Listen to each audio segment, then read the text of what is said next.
All three indices are slightly in the red today, so let's talk about exactly why and what to look out for going into Monday, August 17th and over the weekend. Hi, my name is Matt. I'm an avid day trader and investor. I'm not a financial advisor. None of this is financial advice. Everything is my opinion. However, I trade the markets every damn day. So let's dive into it. First thing in the morning, we had July retail sales come in and it fell 0.6% versus an expectation of 0.1%. So this is a weak report. However, that's usually bullish for the market if they interpret it that it's less pressure on the Fed to hike rates. However, bearish traders will look at it as weaker economic data. You got to kind of parse through the tea leaves there of exactly how the market will react to something like that. We saw the 10-year treasury tick up to 4.69, which is a little bit different because usually weaker retail sales would actually cause less pressure on yield. Also, we had oil tick up to $82+ a barrel, but not a bearish day. This I want to summarize as actually a bullish day all in all. We saw small caps tick up. Look at what IWM did.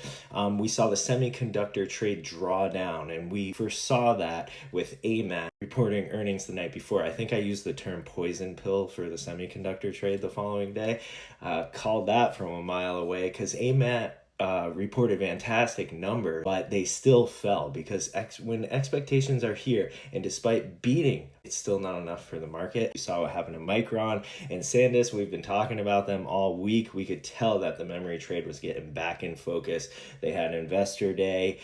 They reported fantastic numbers. They were talking about their revenue growth. They really do still have a bottleneck on the AI infrastructure build out and all of those things. So there's a lot of people that are very bullish on both those names. I actually scalp trade them both up and down.